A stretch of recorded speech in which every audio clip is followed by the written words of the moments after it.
మత్తయి సువార్త 6వ అధ్యాయం 25వ వచనం. అందువల్ల నేను మీతో చెప్పున్నదేమనగా, ఏమి తిందుమో అని, ఏమి త్రాగుదుమో అని, మీ ప్రాణమును గురించి చేయను, ఏమి ధరించుకుందుమో అని, మీ దేహమును గురించి చేయను చింతపడవద్దు. ఆహారము కంటే ప్రాణమును, వస్త్రము కంటే దేహమును గొప్పవి కావా. యేసు ప్రభువారు ఇక్కడ చెప్తున్నటువంటి ఈ విషయాన్ని మనం జ్ఞాపకం చేసుకున్నాం. ప్రాణమును గురించి చేయను, దేహమును గురించి చేయను చింతపడవద్దు అని యేసు ప్రభువారు చెప్తున్నారు. మన చింతంతా ఏంటిది గురించి? ప్రాణం గురించి, శరీరం గురించి. ఏమి తినాలి, ఏమి తాగాలి అని ప్రాణం గురించి, ఏమి ధరించుకోవాలి అని ఈ శరీరం గురించిన చింత. వాళ్ళు కోటీశ్వరులైనా, కూలీ పనులు చేసుకునే వాళ్ళైనా, అత్యధికమైన ఉన్నత విద్యావేత్తలైనా, పామరులైనా, ఈ రెండింటి గురించే మనుషులకు ఉన్నటువంటి చింత. యేసు ప్రభు చెప్తున్నారు, ప్రాణమును గురించి అయినా, మీ దేహమును గురించి అయినా చింతపడవద్దు. అంటే ప్రాణములకు ఏం కావాలో, ప్రాణం యొక్క అవసరాలు ఏందో, దేహం యొక్క అవసరాలు ఏందో అసలు పట్టించుకోకూడదు అని అది అర్థం కాదు. ప్రభువు మత్తయి సువార్త 6వ అధ్యాయం 26వ వచనంలో ఆయన చెప్తున్నాడు, చింతించవద్దు అని చెప్తూనే ఆలోచించండి అని చెప్తున్నాడు. అదే వచనంలో మీరు చింతపడనేలా అని మాట్లాడుతూ అడవి పువ్వులు ఎలా వెతుకుతున్నావో ఆలోచించండి అన్నాడు. అనగా చింతించద్దు కానీ ఆలోచన చేయండి. ఆలోచన లేనివాడు పశుప్రాయుడు. దేవుడు మనిషికి మనస్సును ఇచ్చాడు. మనసు ఎందుకు ఇచ్చాడు? ఆలోచించడానికి, సరి అయిన విధానంలో ఆలోచించడానికి, సరి అయిన వాటి వరకు ఆలోచించడానికి. కాబట్టి మనం ఆలోచన కలిగి ఉండాలి, ఆలోచన చేయాలి. మంచి వాటి యందు మన మనస్సు ఉంచాలి, మంచి వాటిని గురించి ఆలోచించాలి. కానీ మనము ఆలోచన, చింత రెండు ఒకటే అనుకుంటాం. రెండు ఒకటే కాదు. ఆలోచన వేరు, చింత వేరు. మనము మన ప్రాణంలోకి ఏది అవసరమో, మన శరీరానికి ఏది కావాలో ఆలోచన చేయాలి, ఆలోచన కలిగి ఉండాలి. ఆలోచించినప్పుడు ఏది కావాలో మనకి ఖచ్చితంగా తెలిసింది. చింత అంటే మనిషి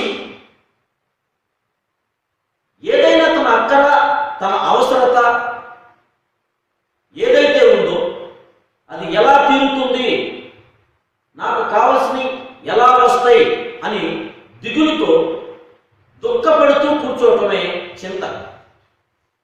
చింతించడం వలన మన అవసరాలు తీరవు. చింతపడుతూ కూర్చున్నందువలన, దిగులుతో దుఃఖపడుతూ ఏడ్చినందువలన అవసరాలేమీ తీరవు. ఆలోచన చేస్తే ఏమి చేయాలో ఆలోచన దేవుడు మనకిస్తాడు. నీ యందు దృష్టి ఉంచి నేను నీకు ఆలోచన చెప్పేదను అని ప్రభువారు చెప్తున్నాడు. మనం ఏమి తినాలో, ఏమి త్రాగాలో, మన ప్రాణమును గురించిన ఆలోచన, మన ప్రాణం యొక్క అవసరముల గురించిన ఆలోచన, ఏమి ధరించుకోవాలి అనే మన దేహమును గురించినటువంటి ఆలోచన మనము కలిగి ఉండాలి. ప్రభువు సరియైన ఆలోచన మనకిస్తాడు. ఆలోచనలో ఆయనే గొప్పవాడు. ఆశ్చర్యకరమైన ఆలోచన శక్తిని ఇచ్చువాడు ఆయనే. కాబట్టి ఆలోచన కలిగి ఉండాలి, ఆలోచన లేకుండా ఉండకూడదు. కానీ చింత పడకూడదు. చింత మనిషిని కృంగదీసింది. చింత మనిషి హృదయములో సమాధానం లేకుండా చేసింది, సంతోషం లేకుండా చేసింది, మనుషుల ముఖంలో చిరునవ్వు లేకుండా చేసింది. ఎప్పుడు ఏడుపు మొఖాలతో, ఏదో పోగొట్టుకున్నట్టు, దుఃఖముతో, దిగులుగా మనుషులు ఉండడానికి కారణం ఏంటంటే చింత. చింతపడటమే. ఆలోచన చింత కాదు. దేవుడు చెప్తున్నాడు, మీ ప్రాణమును గురించి అయినను, మీ దేహమును గురించి అయినను చింతపడవద్దు. ప్రాణం ఇచ్చింది ఎవడు? దేవుడే. ఈ దేహం ఇచ్చింది ఎవడు? దేవుడే. దేవుని వాక్యం చెప్తుంది.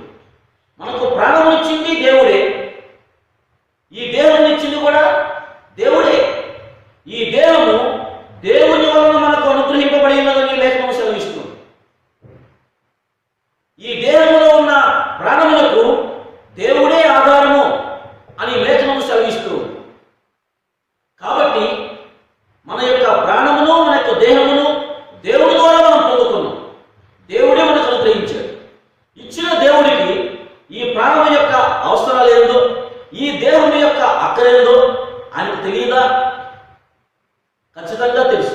సృష్టించిన దేవునికి, సృష్టికర్త అయిన తండ్రికి మన ప్రాణములకు ఏ అవసరాలు ఉన్నాయో, మన దేహములకు ఏమి అక్కరుందో ఆయనకు తెలియదా?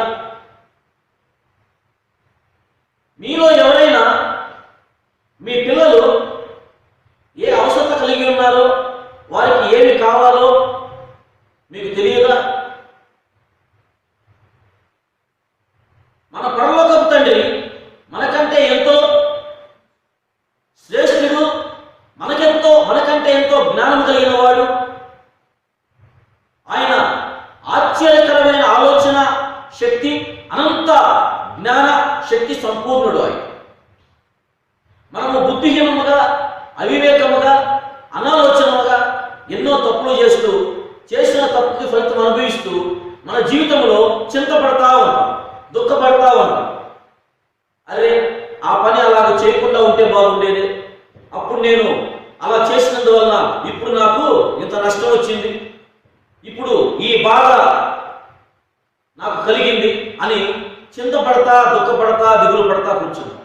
కానీ దేవుడు అనాలోచితంగా ఎప్పుడు చేయడు. దేవుడు ఎప్పుడూ కూడా ఏది చేసినా ఆయన పర్ఫెక్ట్గా చేస్తాడు. మనలాగా బుద్ధిహీనముగా, అవివేకముగా ఆయన చేయడు. దేవుని వాక్యంలో మనం చూస్తున్నాం. మనము ఆలోచన కలిగి ఉండాలి, కానీ చింతపడకూడదు. కానీ మన చింత యావత్తు ఇదే, మన ప్రాణముల గురించి, మన దేహముల గురించి. ఏది చేసినా, వ్యాపారం చేసినా, ఉద్యోగం చేసినా, కూలి పని చేసినా, ఏమి చేసినా మనిషి ఈ రెండింటి కోసమే, ప్రాణం కోసం, దేహం కోసం. ప్రాణమును కాపాడుకోవాలి, దేహమును చక్కగా ఉంచుకోవాలి. దేవుడు చెప్తున్నాడు, మంచిదే, ఆలోచన కలిగి ఉండండి, కానీ చింతపడద్దు. చింత నీ ప్రాణమును కృంగదీస్తుంది, నీ ప్రాణములకు నెమ్మది లేకుండా చేస్తుంది, నీ ప్రాణమునకు విశ్రాంతి లేకుండా చేస్తుంది. చింత నీ దేహమును అనారోగ్యం పాలయ్యేటట్టుగా చేస్తుంది. చింత, దిగులు నీ శరీరము త్వరగా కృషించిపోయేట్టుగా చేస్తుంది. కాబట్టి దేవుడు ప్రాణమును గురించి అయినా, దేహమును గురించి అయినా మీరు చింతపడవద్దు అని దేవుడు చెప్తున్నాడు. దేవుని వాక్యంలో ఇక్కడ మనం చూసిన వారమైతే యేసు ప్రభు చెప్తున్నటువంటి ఈ మాటలు ఒకసారి జ్ఞాపకం చేసుకున్నాం. దేవుని వాక్యంలో ఎక్కడే ప్రభు మాట్లాడుతూ అంటున్నాడు, ఆకాశ పక్షుల్ని చూడండి, అవి విత్తవు, కోయవు, కొట్లలో కూర్చుకొనవు, కానీ మీ పరలోకపు తండ్రి వాటిని పోషించుచున్నాడు. దేవుడు చెప్తున్నాడు. అలాగే దేవుడు చెప్తున్నాడు, పిచ్చుకలు ఎంతో చిన్న జీవులు, ఎంతో అల్పమైన జీవులు, కానీ మీ తండ్రి సెలవు లేక పిచ్చుకలలో ఒక్కటి కూడా నేలరాలదు, అనగా నశించిపోదు అని దేవుడు చెప్తున్నాడు. మరియు ఒక్కడే మాట్లాడుతున్నాడు, మీ తల వెంట్రుకలన్నీ లెక్కించబడి ఉన్నవి, అనేకమైన పక్షుల కంటే మీరు ఎంతో శ్రేష్ఠులు, అనేకమైన పిచ్చుకల కంటే మీరు ఎంతో శ్రేష్ఠులు. దేవుడు పక్షుల ఎడలే అంత శ్రద్ధ కలిగి ఉంటే, ఒక అల్పమైన చిన్న పిచ్చుక ఎడలే అంత శ్రద్ధ వహిస్తూ ఉంటే, వాటికి కావలసిన ఆహారాన్ని దేవుడు వాటికి అందచేయచ్చు ఉంటే, వాటికంటే ఎంతో శ్రేష్ఠమైన మనకు ఆహారం ఇయ్యడా, వస్త్రములను ఇయ్యడా, మన ప్రాణములకు కావలసిన వాటిని మనకు అనుగ్రహించడా, మన దేహములకు అక్కరగా ఉన్న వాటిని మనకు ఇవ్వడా దేవుని వాక్యం సెలవిస్తుంది. మనము దేవుని వాక్యంలో చూసిన వారమైతే కీర్తన గ్రంథంలో 146 కీర్తనలో కీర్తనకారుడు అంటున్నాడు, పశువులకును అరుచుచుండు పిల్లకాకులకును ఆహారం ఇచ్చువాడు ఆయనే. అడవిలో మృగములు, అనేకమైన పశువులు, అరుచుచున్న పిల్ల కాకులు, ఆకాశముందుని పక్షులకు ఆహారమును ఎవరు ఇచ్చుచున్నారు? దేవుడే ఇస్తూ ఉన్నాడు. అంటే అల్పమైనటువంటి చిన్న చిన్న చింతించుచున్న ప్రాణుల ఎడల ఎంతో శ్రద్ధ కలిగినటువంటి దేవుడు, ఆయన స్వరూపంలో ఆయన పోలికలో చేయబడిన మన ఎడల ఇంకెంత శ్రద్ధ, మన అవసరం ఎడల, మన అక్కర ఎడల ఇంకెంత ఆసక్తి కలిగి ఉంటాడు. మనం ఆలోచించాలి, దీన్ని మనం ఆలోచించాలి, ఈ ఆలోచన మనం కలిగి ఉండాలి. అంతేకాని చింతపడినందువలన మన అవసరాలు తీరవు. యేసు ప్రభు అన్నాడు, ఎవడు చింతించడం వలన తన ఎత్తు మూరుడు ఎక్కువ చేసుకునగలడు. అంటే దీని అర్థము, మీలో ఎవరు అవసరంలో తీరవని, అక్కర్లో తీరవని, ఏమి తిరుగుదామా ఏమి తాగుదామా అని, ప్రాణంలో గురించి ఏమి ధరించుకుందామని, బట్టల గురించి చింతపడినందువలన అవన్నీ మీకు వస్తాయా, అవి మీకు దొరుకుతాయా, దొరకవు కదా అని దేవుడిగా మాట్లాడుతున్నాడు. దేవుని వాక్యంలో చూసిన వారమైతే ఆకాశ పక్షులు అవి చింతించవు. అడవి పువ్వులను చూడండి, దేవుడు చెప్తున్నాడు. అడవి పువ్వులను దేవుడు ఎంత అందముగా, ఎంత సుందరముగా, ఎంత ఆకర్షణీయముగా దేవుడు చేశాడో చూడండి. అడవి పువ్వులనే దేవుడు అంత అద్భుతంగా అలంకరిస్తే, ఆయన దృష్టికి ఎంతో శ్రేష్టమైన మనలను ఆయన ఎంత అందముగా సుందరముగా అలంకరిస్తాడు. మనకు ఎంత మంచి దుస్తులను ఆయన ధరింప చేస్తాడు. మనం ఆలోచించాలి. ఉదాహరణకి మీలో ఎవరికైనా ఒక మేకో, ఒక గొర్రెలో లేదా ఒక పశువు ఉందనుకోండి, వాటి అవసరాలు మీరు చూస్తారు కదా, వాటికి ఏం కావాలో ఆలోచిస్తారు కదా, వాటికి మేత కావాలని మీరు ఆలోచించి వాటికి కావాల్సిన మేత సమకూరుస్తారు కదా, వాటి బాగోగులు చూస్తారు కదా. అదే సమయంలో మీ కుమారుడైనా మీ కుమార్తె అయినా ఏం కావాలి, వారికి వారి అవసరాలు ఏంటి అని మీరు చూస్తారు కదా. అయితే ఒక విషయం, మీకు ఉన్నటువంటి మేక విషయంలో, గొర్రె విషయంలో మీకు శ్రద్ధ ఉంది, అలాగే మీ పిల్లల విషయంలో కూడా మీకు శ్రద్ధ ఉంది. కానీ నీకు గొర్రె ముఖ్యమా, నీ కుమారుడు ముఖ్యమా, నీ పశువు ముఖ్యమా, నీ కుమార్తె ముఖ్యమా అని అడిగితే నువ్వేం సమాధానం చెప్తావు? నాకు గొర్రె ముఖ్యం అంటావా, నా పశువే నాకు ముఖ్యం అంటావా? అనవు కదా. నీకు గొర్రె కన్నా, నీ పశువు కన్నా నీ కుమారుడు, నీ కుమార్తె నీకెంతో ముఖ్యము. వాళ్ళు నీకున్న గొర్రెల కన్నా, నీకున్న గొర్రెల కన్నా వాళ్ళు ఎంతో శ్రేష్టమైన వారు. నీకు 100 గొర్రెలు ఉండొచ్చు, 1000 మేకలు ఉండొచ్చు, కానీ వాటన్నిటికన్నా నీకున్న ఒక కుమారుడు నీకెంతో విలువైన వాడు, శ్రేష్టమైన వాడు. నీకున్న ఒక కుమార్తె నీకెంతో విలువైనది, శ్రేష్టమైనది. ఎందుకని? దేవుని వాక్యం చెప్తుంది, నీ కుమారుడు నీ కుమార్తె కాబట్టి. అలాగని చెప్పి జంతువుల వల్ల నువ్వు శ్రద్ధ కలిగేవా? కలిగి ఉన్నావు. వాటి అవసరాలు తీర్చుతుందా? తీర్చుతున్నావు. అందుకే యేసు ప్రభు అన్నాడు, మీలో ఎవరికైనా కుమారుడు కుమార్తె ఉండి వారు కనుక రొట్టె అడిగితే వాడు అడిగిన రొట్టెకు బదులుగా రాయి తీసుకొచ్చి ఇస్తావా? ఇవ్వవు కదా.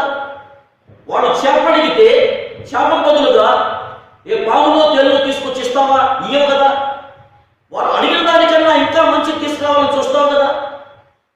వాళ్ళు నిన్ను ఏది అడిగారో దానికన్నా శ్రేష్టమైనది నా పిల్లలకి ఇవ్వాలి అని నువ్వు ఆలోచిస్తావు కదా.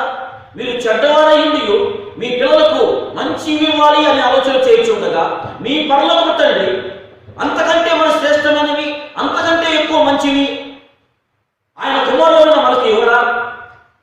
దేవుడు మనల్ని కుమారులుగా కుమార్తెలుగా చూస్తున్నాడు. అందుకే కదా మనం ఆయన పరలోకమందున్న మా తండ్రి అని ప్రార్థన చేస్తున్నాం.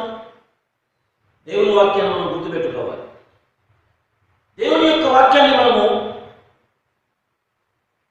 నమ్మాలి. ప్రాణంలో గురించి అయినా, దేవుని గురించి అయినా ఆలోచన ఉండాలి.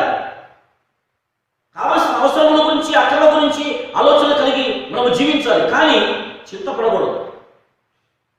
చింతించడం వలన నీ ప్రాణములకు ఆయాసం, నీ దేహములకు చెరుపు. దేవుని వాక్యం సాధిస్తుంది.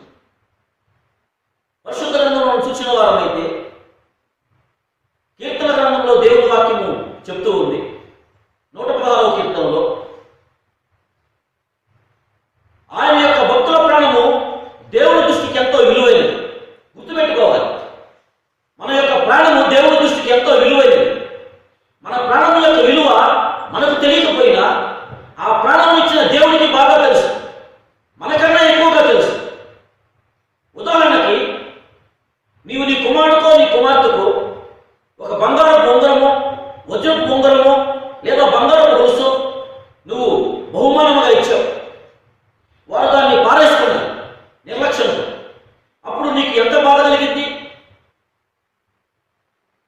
ఏ కుమారుడు ధరించుకోవడానికి నువ్వు ఇచ్చావో, ఏ కుమారుణ్ణి నువ్వు అమితముగా ప్రేమించి వారి కోసం కష్టపడి సంపాదించిన ధనముతో ఆ బంగారు ఉంగరము లేదా గొలుసును వారికి నువ్వు ఇచ్చావు, అది వారు ధరించినప్పుడు ఎంత సంతోషించావు, అది వారు పోగొట్టుకున్నప్పుడు నిర్లక్ష్యంతో వారికంటే నీకే ఎక్కువ బాధ కలిగింది కదా.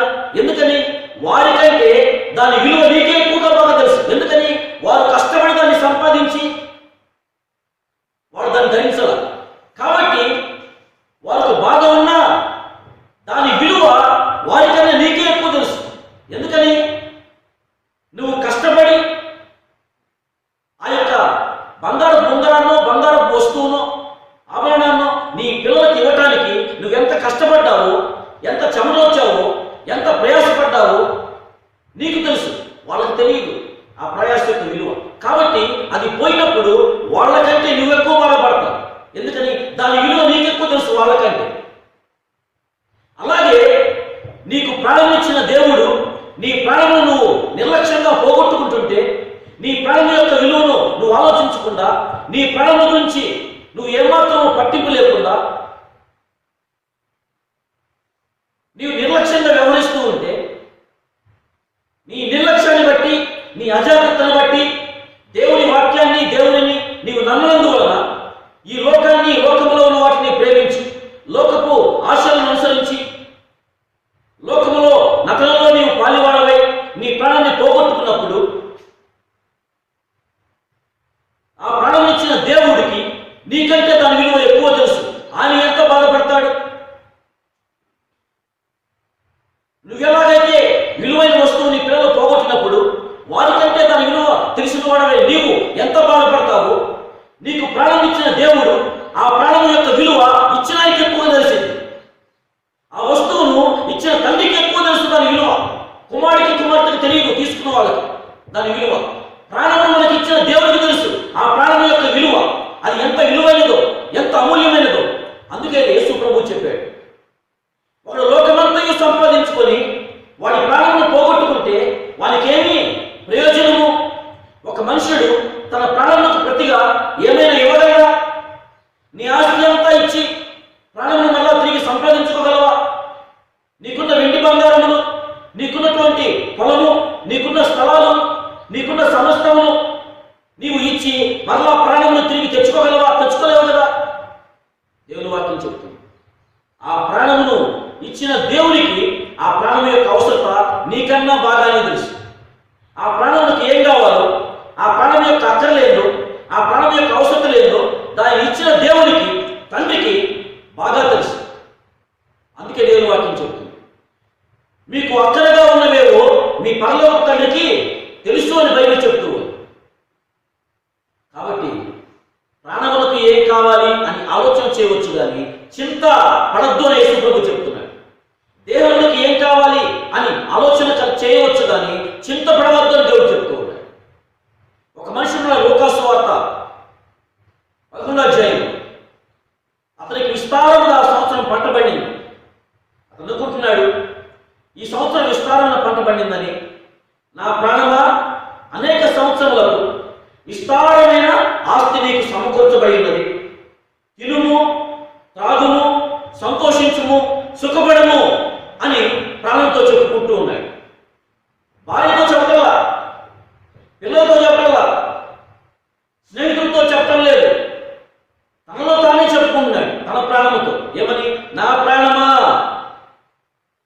నా ప్రాణమా, ఎంతో ఆస్తి నీకు సమకూర్చబడింది, తినుము, తాగుము, సుఖించుము, సంతోషపడుము. మంచిదే. కానీ దేవుడు అక్కడ అడుగుతున్న మాట ఏంటంటే, వెర్రివారా, ఈ రాత్రి నీ ప్రాణంలో కూర్చున్నారు అనగా ఈ రాత్రే నువ్వు సంపాదించిన ఆస్తి కోసం, నువ్వు కూడబెట్టుకున్నటువంటి విస్తారమైన ఆ ధనం కోసం దొంగలు పడి నిన్ను చంపేసి నీ ప్రాణం తీసి దాన్ని దోచుకుని వెళ్తారు. అప్పుడు నువ్వు కూడబెట్టుకున్నవన్నీ, నువ్వు సిద్ధం చేసుకున్నవన్నీ ఎవరి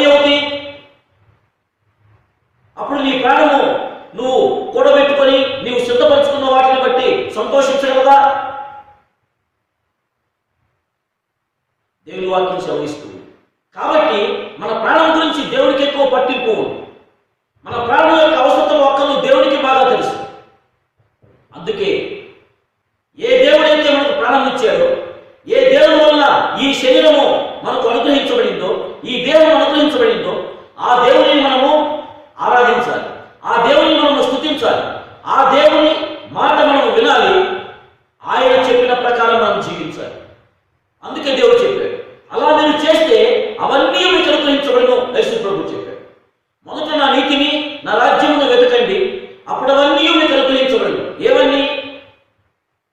నీ ప్రాణములకు ఏమి కావాలని నువ్వు చింతపడుతున్నావో, నీ దేహములకు ఏమి ధరించుకోవాలని నువ్వు దిగులు పడుతున్నావో, అవన్నీ ఏవేవి కావాలి అని ఆశపడుతున్నావో అవన్నీ కూడా నీకు అనుగ్రహించబడతాయి. ఎప్పుడు? దేవుని నువ్వు ఆరాధించి, నీ తండ్రిని, నీ సృష్టికర్తను నీవు మరవకుండా ఆయన్ని స్తుతించి, ఆయన ఆజ్ఞలు కైకొని, ఆయన చెప్పిన ప్రకారం నీవు జీవిస్తే అవన్నీ దేవుడు నీకు అనుగ్రహించబడతాయని యేసు ప్రభు చెబుతున్నాడు. ఒక వ్యక్తి ప్రాణము గురించి, ప్రాణమా తినుము, తాగుము, సుఖించుము, సంతోషించుము అని మాట్లాడుతున్నాడు. ఇంకో వ్యక్తి కీర్తన గ్రంథం 103వ కీర్తనలో, నా ప్రాణమా యెహోవాను సన్నుతించుము, నా అంతరంగంలో ఉన్న సమస్తమా ఆయన పరిశుద్ధ నామమును సన్నుతించుము, నా ప్రాణమా నీ దేవుణ్ణి స్తుతించు, ఆయన చేసిన ఉపకారములలో దేనిని నీవు మర్చిపోవద్దు. నీ దేవుడు చేసిన మేలును, నీ దేవుడు చేసిన ఉపకారమును నీవెన్నడూ మరవవద్దు.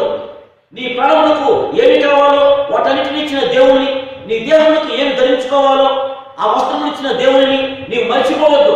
ఆయన్ని స్తుతించు. నీ దేహములకు ఆరోగ్యం ఇచ్చి, నీ దేహములకు శక్తినిచ్చి, నీవు పని చేసుకోవడానికి, వ్యాపారం చేసుకోవడానికి, ఉద్యోగం చేసుకోవడానికి కావలసిన అనుకూల పరిస్థితులు ఏర్పరిచిన నీ దేవుని నీవు మర్చిపోవద్దు.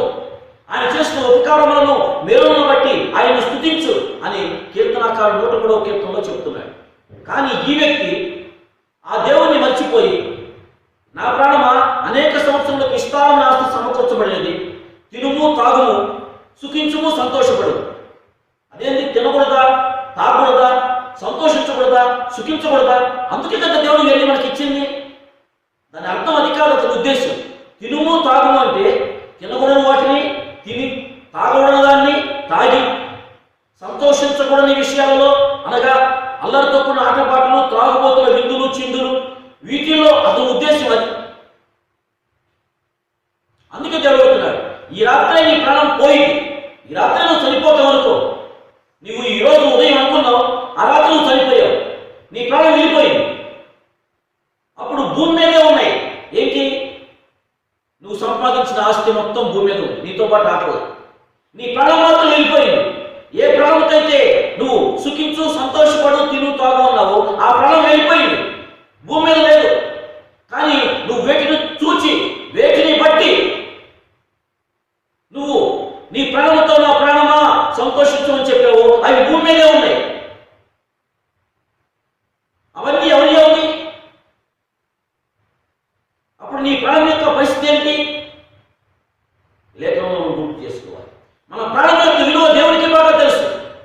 నీ ప్రాణమును ఆయన ఎంతో అమూల్యమైనదిగా చూస్తున్నాడు. కాబట్టి మనకు ప్రాణం ఇచ్చిన దేవునికి మన ప్రాణం యొక్క అవసరాలు తెలుసు, అక్కర్లు తెలుసు. ఈ భూమి మీద పుట్టించిన దేవునికి మనకేం కావాలో తెలుసు. అవి దేవుడు చెప్తున్నాడు, నేను ఇస్తాను అంటున్నాడు. ఆకాశ పక్షులకు ఇచ్చాడు, అడవి మృగాలకు ఇచ్చాడు, పశువులకు ఇచ్చాడు. వాటిని శ్రద్ధతో చూస్తున్నాడు. వాటి కోసం దేవుడు చింతిస్తున్నాడా? కాదు, నీ కోసమే చింతిస్తున్నాడు. నీవు కలిగిన గొర్రెలు, మేకలు, పశువులు, నీవు కలిగినటువంటి నీ కుమారులు, కుమార్తెలు, ఈ రెండింటిలో దేనికి నువ్వు విలువిస్తావు? నీ దృష్టిలో ఎవరు శ్రేష్ఠులు? దేనికి ఎక్కువ నువ్వు ప్రాముఖ్యం ఇస్తావు? ఎవరి గురించి ఎక్కువగా చింతపడతావు? గొర్రెలు నష్టపోతే, పశువులు నష్టపోతే నువ్వు చింతపడినా, బాధపడినా మళ్ళీ సంపాదించుకోవచ్చు అనుకుంటావు. అదే కుమార్తెలు కోల్పోతే దేవుని వాక్యం సెలవిస్తుంది. యేసు ప్రభు ఎవరి గురించి చింతపడుతున్నాడు?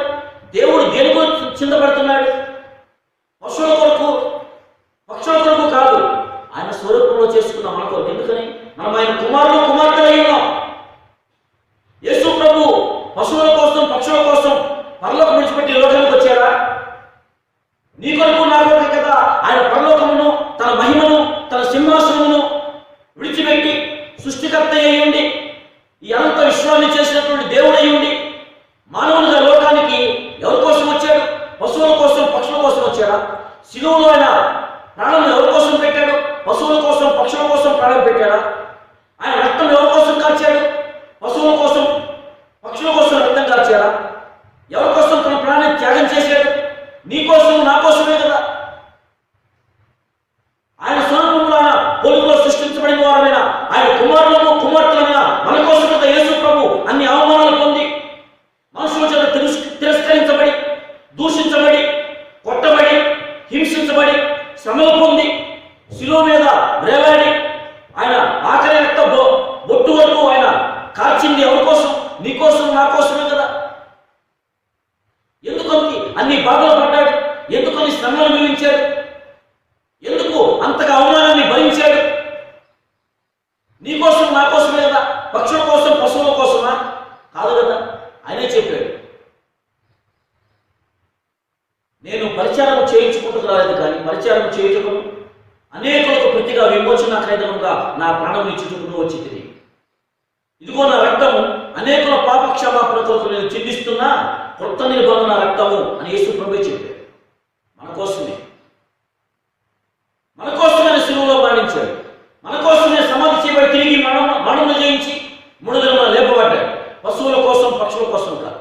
కానీ మనము అంతగా మన కోసము ప్రాణం పెట్టి, మనల్ని అంతగా ప్రేమించి, మన కోసము రక్తం కాచిన దేవుణ్ణి మనము మర్చిపోతున్నాం. మన ప్రాణం ఎంత విలువైనదో దేవుడు తెలుసు, మనకు తెలియదు. మనకు తెలిస్తే, మన ప్రాణం యొక్క విలువ మనకు తెలిస్తే, మనం ఖచ్చితంగా ఆ ప్రాణం మనకిచ్చిన దేవుని యొక్కకు వస్తాం. దేవుని వాక్యమును విని మన ప్రాణము పాతాళంలోనికి వెళ్లకుండా, పాతాళం నుంచి రక్షించి పరలోకంలోనికి తీసుకువెళ్ళాలని, మన కోసము పరలోకం నుంచి దిగి వచ్చి మన కోసం శిలువలో ప్రాణం అర్పించిన దేవుని మనం మర్చిపోం. దేవుని వాక్యం సెలవిస్తుంది.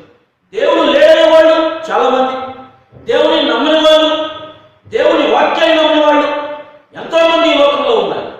అయినా వారిని సృష్టించింది దేవుడే, వారికి కావలసిన వాటిని ఇస్తుంది దేవుడే. దేవుని వాక్యం సెలవిస్తూ ఉంది. ఆయన మంచివారి మీదను చెడ్డవారి మీదను సూర్యుని ఉదయింపజేస్తున్నాడు. నీతిమంతుల మీద అనీతిమంతుల మీద వర్షము కురిపిస్తున్నాడు. కృతజ్ఞత గలవారి వల్ల, కృతజ్ఞత లేని వారి వల్ల ఆయన ఉపకారి ఉన్నాడు. దేవుడు ఉన్నాడు అన్నవారి మీద, దేవుడు లేడు అన్నవారి మీద సూర్యుని ఉదయింపజేస్తున్నాడు, వర్షాన్ని కురిపిస్తున్నాడు, ఆహారాన్ని అందిస్తున్నాడు. దేవుని వాక్యం సెలవిస్తుంది. అటువంటి దేవుడిని మనం విస్మరిస్తే, ఆ దేవుడు నా ఎదుకు రండి అని పిలిస్తే మనం వినకుండా మన ఇష్టానుసారం మన మార్గంలో జీవిస్తూ మన ప్రాణాన్ని గురించిన విలువ మనకు తెలియదు. చాలా మంది అనుకుంటున్నారు ప్రాణాన్ని కాపాడుకోవటం అంటే, ప్రాణాన్ని రక్షించుకోవటం అంటే కరోనా వైరస్ బారిన పడకుండా కాపాడుకోవటం, యాక్సిడెంట్లో చనిపోకుండా కాపాడుకోవటం, వ్యాధులు అనారోగ్యాలు వచ్చి చనిపోకుండా కాపాడుకోవటం అనుకుంటున్నారు. మంచిదే, అది చేయాలి. కానీ దానికంటే ప్రాముఖ్యమైన విషయం ఒకటి తెలుసా?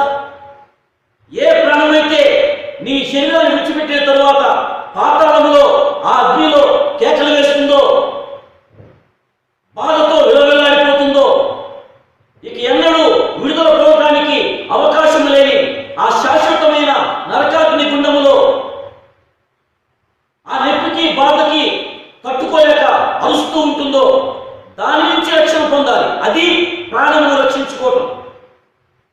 కరోనా వైరస్ నుండి, ప్రమాదాల నుండి, అపాయాల నుండి, వ్యాధుల నుండి ప్రాణాన్ని రక్షించుకోవటము ఈ భూ సంబంధమైన వరకే. కానీ నువ్వు చనిపోయిన తర్వాత, నీ దేహం, నీ ప్రాణం విడిచిపెట్టిన తర్వాత పాతాళానికి వెళ్తే, పాతాళంలో అగ్ని ఉంటుంది. అగ్ని తప్ప ఏమీ ఉండదు. అగ్నిలో కేకలు వేస్తూ ఉంటే, అగ్నిలో ఒక్క చుక్క నీళ్లు దొరకక అరుస్తూ అలమటిస్తూ ఉంటే, అగ్నిలో కాలుతూ ఆ నొప్పికి బాధకి విలవలాడుతూ అరుస్తూ ఉంటే, అక్కడ నుంచి నీకెన్నటికీ విడుదల దొరకదు. చనిపోదామన్న అక్కడ మనం ఉండదు. ఎప్పటికీ చనిపోరు. ఆ బాధ అనుభవిస్తూనే ఉంటే అది ఎలా ఉంటుంది? అది తెలిసిన దేవుడు మనతో మాట్లాడుతున్నాడు. మన ప్రాణం విలువ మనకు తెలియదు. మన ప్రాణం ఎలా రక్షించుకోవాలో మనకు తెలియదు. మన ప్రాణం విలువ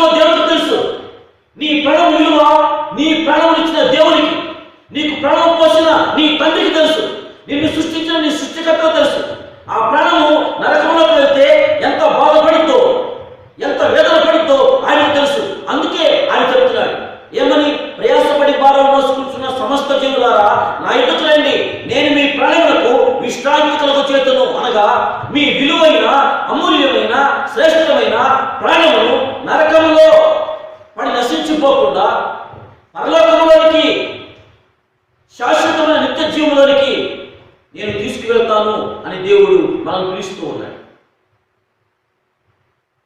అయితే మనము ఎప్పుడూ కూడా ఈ లోకస్థానంలో వాటి గురించే చింతపడతాం. మన చింత దిగులు ఎప్పుడూ ఈ లోకస్థానంలో వాటి కొరకే. మన ప్రాణములకు ఏమి తినాలి, ఏమి తాగాలి, ఇదే మన చింత, మన దిగులు ఎప్పుడు ఇదే. ఈ శరీరానికి ఏమి ధరించుకోవాలి, మన దిగులు చింత, మన ప్రయాసం అంతా ఈ రెండింటి కొరకే. కానీ దేవుడు చెప్తున్నాడు, నువ్వు నిజంగా చింతపడవలసింది, నిజంగా నువ్వు దుఃఖపడవలసింది వీటి కొరకు కాదు. నీ యొక్క ప్రాణము, నీ దేహము కూడా ఏ నిత్య నరకాగ్నిలో నిరంతరము బాధింపబడిద్దో దాని గురించి మీరు చింతపడాలి. దేవుని వాక్యం సెలవిస్తుంది. మనము మన జీవితంలో దేవుని యొక్క వాక్యాన్ని మనము విని ఆయన వాక్యములకు మనము లోబడవలసిన వారముగా ఉన్నామని దేవుని వాక్యం సెలవిస్తూ యేసు ప్రభు చెప్తున్నటువంటి ఈ యొక్క మాటలను మనము ఆలోచన కలిగి ఉండాలి. అందుకే యేసు ప్రభు అంటాడు, మీ ప్రాణమును గురించి చేయను, మీ యొక్క దేహమును గురించి చేయను మీరు చింతపడవద్దు. అవి మీకు కావాలని మీ పరలోకపు తండ్రికి తెలుసు. మరి దేని కొరకు చింతపడాలి, దేని కొరకు దుఃఖపడాలి? మన పాపముల విషయంలో మనము చింతపడాలి. దేవునికి వ్యతిరేకముగా మన యొక్క నడవడిక విషయంలో, అక్రమమైన మన ప్రవర్తన విషయంలో మనము చింతపడాలి. దేవుని యొద్దకు వచ్చి మనము వాటి విషయంలో మనము పశ్చాత్తాపపడితే దేవుడు మనల్ని రక్షించి తన పరలోక రాజ్యము మనకు స్వాస్థ్యముగా ఆయన సిద్ధపరిచాను అని దేవుడు చెప్తున్నాడు. నేను నీకు పరలోక రాజ్యమును సిద్ధపరిచాను, నీకు స్వాస్థ్యముగా. దేవుని వాక్యం సెలవిస్తూ మన జీవితంలో మనము దీని గురించి మనము ఆలోచన కలిగి ఉండాలి. ఈ విషయంలో మనము ఆలోచన కలిగి ఉండాలి. దేవుని వాక్యం మనం చూసిన వారమైతే యేసు ప్రభువు భూమి మీద ఉన్నప్పుడు 5 రొట్టెలు 2 చేపలు 5,000 మంది కంటే ఎక్కువ మందికి పంచి వాటి వల్ల వాళ్ళు తృప్తిగా భుజించిన తరువాత మిగిలిన ముక్కలను 12 గంపల నిండా వారు ఎత్తారు. 7 రొట్టెలు కొన్ని చిన్న చేపలు 4,000 మంది కంటే ఎక్కువ మందికి యేసు ప్రభువు వారు పంచిపెట్టినప్పుడు వారు తిరిగి తృప్తి పొందారు. అక్కడ 7 గంపల నిండా ఆ మిగిలిపోయిన ముక్కలు వాళ్ళు ఎత్తారు. దేవుని వాక్యం సెలవిస్తుంది. అలాగ చేసిన దేవుడు ఇప్పుడు మనకు చేయలేడా? అబ్బో అది బైబిల్ కాలం అండి, అది పూర్వకాలంలో ఎప్పుడో జరిగింది, ఇప్పుడు కూడా మనకు జరిగిద్దా అని నువ్వు అంటావేమో, అనుకుంటున్నావేమో. దేవుని వాక్యం హెబ్రీయులకు రాసిన పత్రిక 13వ అధ్యాయంలో యేసుక్రీస్తు నిన్న నేడు ఒకే రీతిగా ఉన్నాడు, అవును యుగములకు ఒకే రీతిగా ఉండును అని లేఖనం సెలవిస్తుంది. మలాకీ గ్రంథంలో 3వ అధ్యాయం 6వ వచనంలో యెహోవానైన నేను మార్పు లేనివాడును కనుక మీరు నిర్మూలము కాలేదు అని దేవుని వాక్యం సెలవిస్తూ ఉంది. ఆయన మార్పు లేనివాడు. బైబిల్ కాలంలో ఉన్న యేసు ప్రభు ఇప్పుడు కూడా ఒకటే రీతిగా ఉన్నాడు. ఈ సృష్టిని చేసినటువంటి సృష్టికర్త ఎల్లకాలము ఒకే రీతిగా ఉన్నాడు. ఆయన మార్పు లేనివాడు. ఆయన ప్రేమ మారనిది, ఆయన వాక్యము మార్పు లేనిది. కాలము మారినా, మనుషుల యొక్క ఆలోచన విధానం మారినా, మనుషుల యొక్క స్థితిగతులు మారినా, టెక్నాలజీ అంతా అభివృద్ధి పొందుతున్నా దేవుడు మారడు. ఆయన ప్రేమ శాశ్వతమైనది. దేవుడు శాశ్వతుడు, ఆయన నిత్యుడు. బైబిల్లో చేసిన దేవుడు ఇప్పుడు చేస్తాడు. మరి ఎందుకు చేయలేదు? దేవుని వాక్యం చెప్తుంది. ఎందుకు మరి మన అవసరాలు తీరటం లేదు నువ్వు అనొచ్చు. మరి ఎందుకు నా అక్కర్లు తీరటం లేదు, ఎందుకు నా అవసరాలు తీరటం లేదు? మన అక్కర్లు ఎరిగిన దేవుడు, అవసరాలు ఎరిగిన దేవుడు, నా ప్రాణం గురించి అంతగా పట్టింపు కలిగిన దేవుడు, మరి నా ప్రాణానికి ఏమి కావాలో, నా దేహానికి ఏమి కావాలో అవన్నీ ఎందుకు ఇవ్వటం లేదు? దేవుని వాక్యం చెప్తుంది, మీ అవిశ్వాసమును బట్టి. లేఖనంలో దేవుని వాక్యం చెప్తుంది, వారి అవిశ్వాసమును బట్టి యేసు ప్రభు అక్కడ అనేకమైన అద్భుతములు చేయలేదు. ఎందుకని? వారి అవిశ్వాసమును బట్టి. దేవుని వాక్యం మీద, దేవుని యొక్క కార్యాల మీద నీకు నమ్మకం లేకపోవడం బట్టి, దేవునికి నీవు ప్రార్థన చేసిన ఆ ప్రార్థన చేసిన వాటిని దేవుడు నాకు ఇస్తాడనే విశ్వాసం లేకపోవడం బట్టి, నీ అపనమ్మక నిమిత్తము, నీ అవిశ్వాసం నిమిత్తము నీ జీవితంలో నీ అక్కర్లు నీ అవసరం తీరటాలి. మార్కు సువార్తలో మనం చూసిన వారమైతే దేవుని వాక్యము ఇలా సెలవిస్తూ ఉంది. మార్కు సువార్త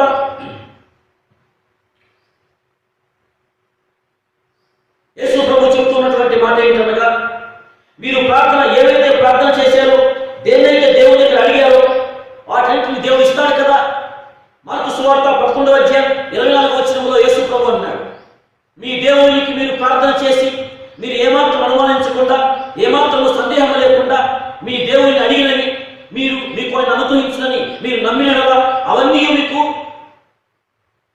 పొంది ఉన్నారు అని మీరు తెలుసుకోవాలి, మీరు నమ్మాలి. మీ దేవునికి ప్రార్థన చేయనప్పుడల్లా అడిగినవన్నీ దేవుడు మీకు అనుగ్రహించాలని మీరు నమ్మినలా అవి మీరు పొందుకుంటారని యేసు ప్రభు చెప్తున్నాడు. అందుకే మీరు దేవుడు అన్నాడు, మీరు అనుమానం కలిగి ఉండవద్దు. ఏమి తిందుమో, ఏమి ధరించుకుందామో, ఏమి తాగుదామో, దేవుడు ఇస్తాడో లేదో అని అనుమానం కలిగి ఉండవద్దు, సందేహం వద్దు. దేవుడు చెప్తున్నాడు.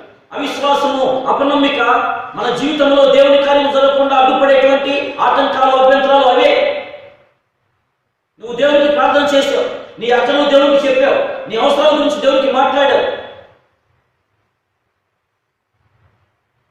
మళ్ళీ నువ్వు ఎందుకు చింతిస్తున్నావు? నీ అవిశ్వాసం బట్టి. నీ కుమారుడు, నీ కుమార్తె నీ ఎదుకు వచ్చి వారి అవసరాల వార్తలు చెప్పారు. వారి అవసరం వార్తలు చెప్పిన తర్వాత వారి అవసరం వార్తలు నువ్వు తీరుస్తావు కదా, అడిగి నువ్వు తీసుకొచ్చి ఇస్తావు కదా. మరి మీ తండ్రికి, మా పరలోక తండ్రికి మనము ప్రార్థన మన అవసరం వార్తలు చెప్పిన తర్వాత ఆయన అవసరం వార్తలు తీర్చడా, వాటిని మనకు అనుగ్రహించడా? మనం చింతపడుతున్నా మన అవిశ్వాసం బట్టి, మన అపనమ్మికను బట్టి దేవుని వాక్యం సెలవిస్తుంది. ఈ విషయాన్ని మనం గుర్తుపెట్టుకోవాలి. దేవుడు మన జీవితంలో ఆయన తన కార్యములు జరిగించాలని ఆయన ఎంతో ఇష్టపడుతూ ఉన్నాడు. మనం తెలుసుకోవాల్సిన సత్యం ఇదే. మన ప్రాణం యొక్క విలువ మనకంటే దేవునికి బాగా తెలుసు. మన ప్రాణం ఇచ్చిన దేవునికి మన ప్రాణం యొక్క అవసరాలు ఒక్కరు ఆయనకు బాగా తెలుసు. మనకేమి కావాలో దేవునికి బాగా తెలుసు. నువ్వు చింతించినంత మాత్రమన, దిగులు పడినంత మాత్రమన నీ అవసరాలు ఒక్కరు తెలియదు. మరేం చేయాలి? దేవుని యందు విశ్వాసం ఉంచాలి. ఆ ప్రభువునందు, ఆయన వాక్యమందు నువ్వు విశ్వాసం ఉంచాలని దేవుని వాక్యం సెలవిస్తూ ఉంది.